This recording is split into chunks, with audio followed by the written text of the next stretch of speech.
Magandang araw po, welcome po sa aking channel, Love9 TV. Patalasasan po, meron po ba kayong mga properties na napapabayaan or non-performing assets? Plan nyo ibenta, pero wala kayong oras sa pagbenta nito. Kung ito'y pagkakatiwala nyo po sa amin, tawag lang po kayo sa aking numero, usap po tayo, gawin ko po ng video for free. Yes, libre po, wala po kayong babayaran. Tutulungan pa namin kayong mabenta ang inyong property.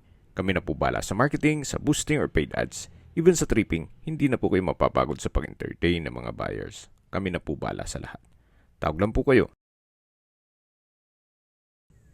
Meron po tayong bagong video presentation, isang brand new modern design house and lot. Ito po'y malapit lang sa South Luzon Expressway Mamplasan exit. By lot area po ito na 291 square meters. At ang floor area ay 350 square meters. Semi-furnished, may 4 bedrooms, 5 toilet and bath, 5 car garage, maids and driver quarter with own toilet and bath. Dito po sa loob ng subdivision ay kompleto po ang amenities. May clubhouse, 25-meter swimming pool, kiddie pool, badminton court, open playing field and picnic areas, gazebo, biking and skating rink, at meron pong 24 hours security.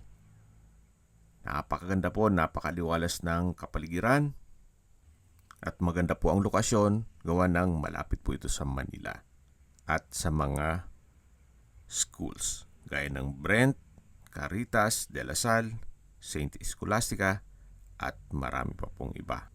Tunghayin niyo po itong fasad, napaganda ng disenyo at elegante po ang kombinasyon ng kulay. Dito po sa open lanay ay may access papunta sa dining area. Naka-glass walls and doors, then ito pong ceiling ay naka-ceiling panels. Ito naman po yung main door na kung saan ito po ay slatted wooden door, naka-smart lock at meron pong glass panel na may blinds. Samahan niyo po ako, pasok po tayo at welcome po dito sa bahay ni Sir. Ito po ay semi-furnished. Lahat ng furnishings na nakikita nyo ay kasama po yan. Naka-double high ceiling. Then meron pong glass walls and window. Nag-serves as natural sunlight. May chandelier, pin lamps, at may curtain na rin siya. Premium tiles po ang ginamit dito sa flooring. Then sa dulo po ay may, dun po sa parte ng hagdan o stairs ay meron pong corner glass window. Dito po sa understairs na space ay meron pong 2-seater coffee table, may lampshade, then meron pong split type aircon, at yan po yung glass railing sa second floor, dun sa open below. May console table, then may painting, at dito naman po yung dining area. Meron pong 6-seater dining set, may modern chandelier, then pendant light dito sa may kitchen, at yan po yung tinutukoy ko na sliding glass door papunta sa open lanay. Ito naman po yung formal kitchen. May kitchen countertop, gas range, range hood, kitchen window, at meron pong brand new na refrigerator. Inverter type po yan. Mayroon pong wall-mounted modular kitchen cabinet, then kitchen drawer at storage ng kitchen utensils. Dito po ay may access naman papunta sa service area. Then yan po yung access papunta sa likod ng bahay. Katabi lang po nito yung maid's room. May customized glass window with blinds. Then pulido din po ang pagkapintura ng ceiling at wall. At ito po yung toilet and bath na may hand wash basin, water closet with bidet, at shower. Naka-tile bathroom wall na rin po yan. Balik po ulit tayo dito sa service area. May LED light. At ito po yung wooden slatted door. naka-nano block na door handle. At ito po yung driveway. Hanggang dito po ang garahe na naka-tile flooring na rin po yan. Ito pong kabilang bakanting lote ay hindi po kasama yan. Yung nakita nyo pong pintuan, yan po yung driver's room. Balik po ulit tayo dito sa loob. Ito po yung service area o laundry area at maid's quarter na na-present ko na po sa inyo. At dito naman po yung dining area, then yung formal kitchen at yung access door papunta sa open lanai. Tunghayin nyo po ulit itong formal kitchen at mula po dito matatanaw natin ang living area o salas. Yan po yung first bedroom, pero bago natin i-check yan, ito po munang common toilet and bath. May bathroom countertop, hand wash basin, then vanity mirror, bathroom cabinet, water closet with bidet, overhead shower, tile bathroom wall, at meron pong bathroom window. Meron din pong wall-mounted na towel rack. Lipat na po tayo dito sa first bedroom. Kung meron man po kayong PWD or senior citizen sa pamilya, itong kwarto na to ang para sa kanila. Naka-slatted wooden door, then sa spasyo napakalaki po. May split type aircon, center lamp, pin lamp, customized glass window with blinds. Meron na rin po siyang wardrobe at may outlet na rin po. Quality po ang pagka-finish ng pintura. Napakalinis. At dito naman po yung toilet and bath. Check po natin. Halos same design lang po. May hand wash basin, then vanity mirror, wall-mounted bathroom cabinet, then may water closet with bidet, overhead shower, tile bathroom wall, bathroom window, at wall-mounted stainless towel holder. Yan po yung toilet and bath dito sa first bedroom. May split type aircon na rin po. Papansin nyo sa living area, dining area at unang kwarto ay may mga aircon o split type aircon na po. At lahat brand new yan, kaya hindi na po kayo gagastos pa o bibili o magpa-install. Balik po ulit tayo dito sa living area. Yan po yung main door. Solid wood din po itong console table.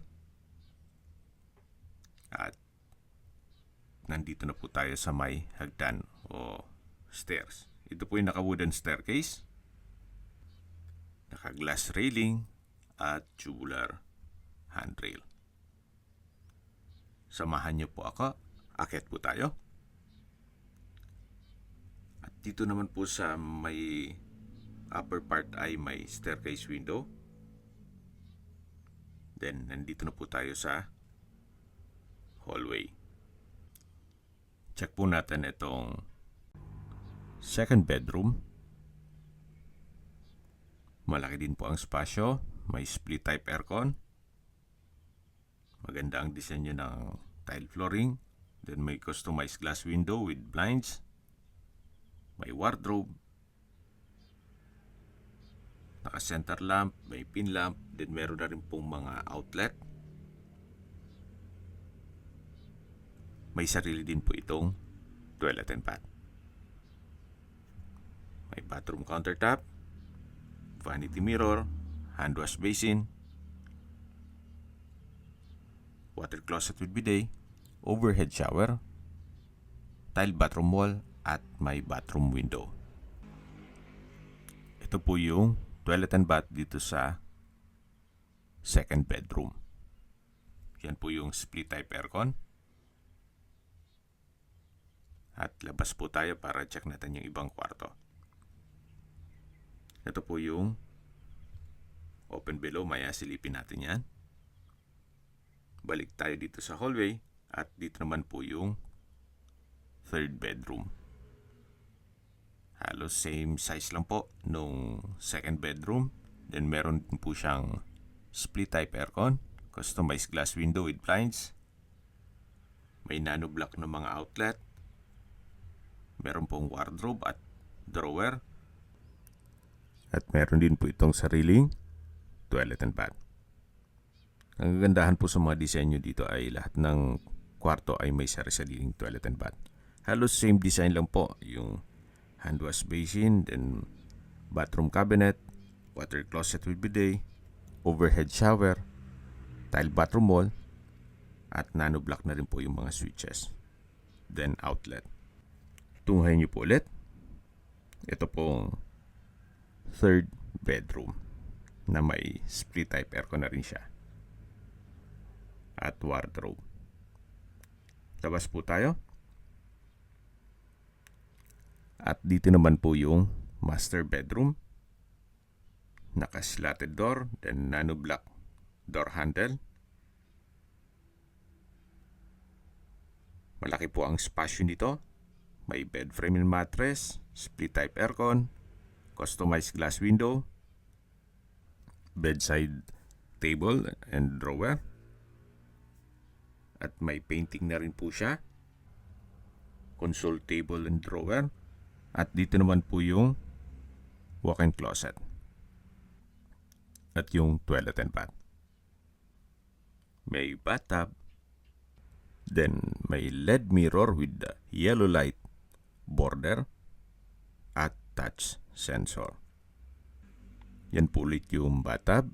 Then may wall-mounted towel holder. At ito po yung couple hand wash basin.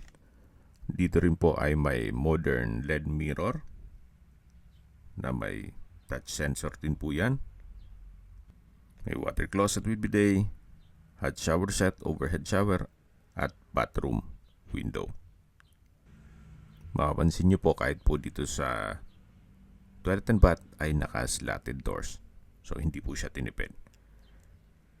At ito po ulit yung master bedroom. May split type aircon.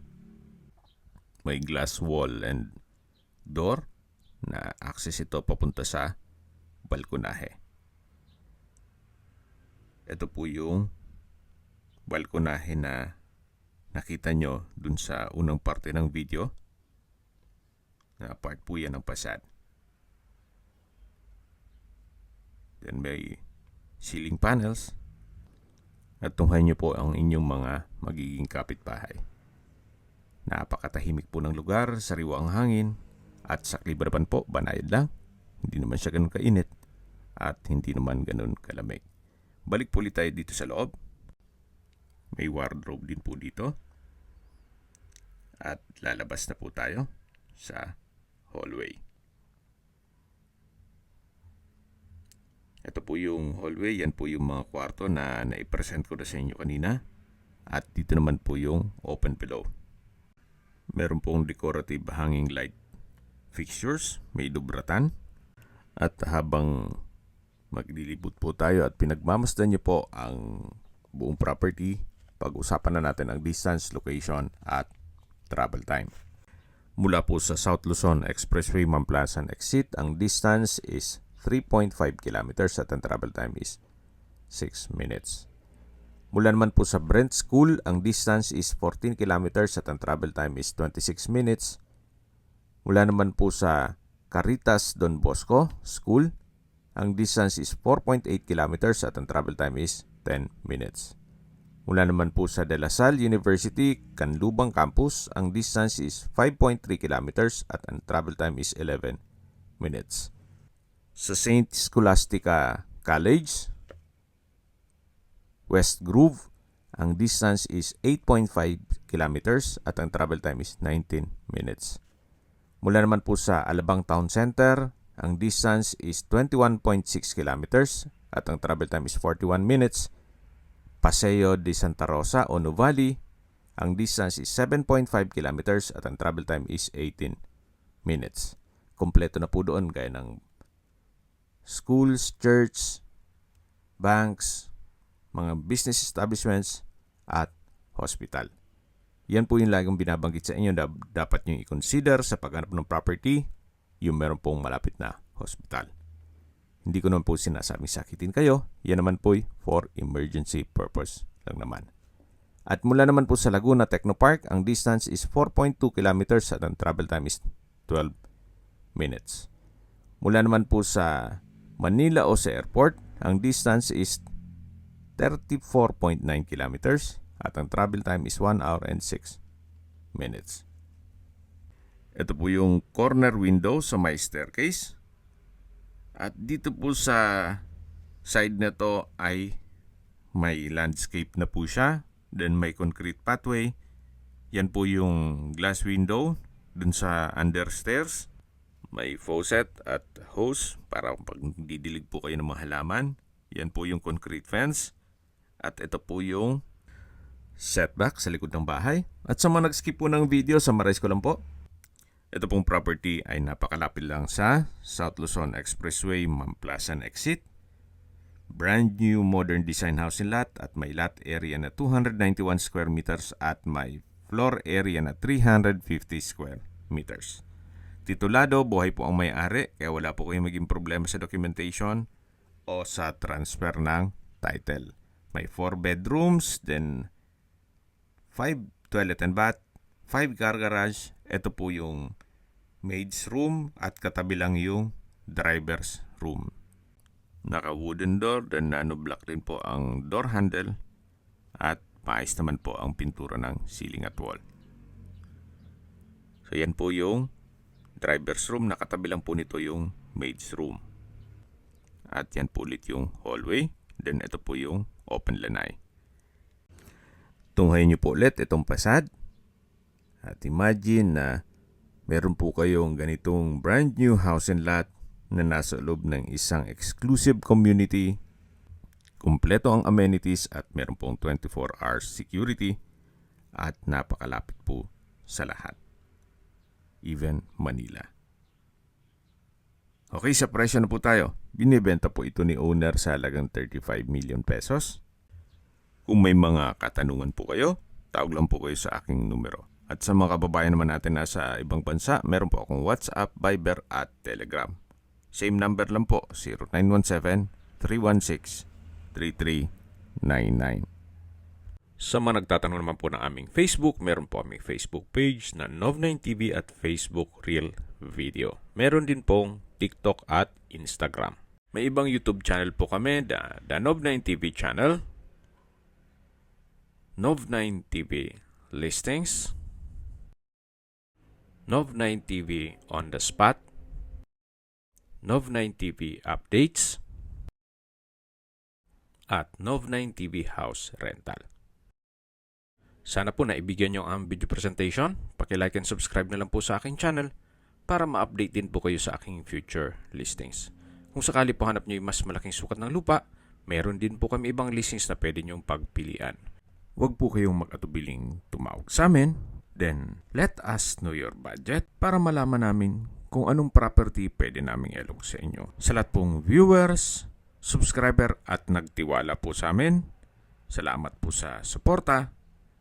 Ingat po kayo lagi at yung pamilya. Maraming salamat po.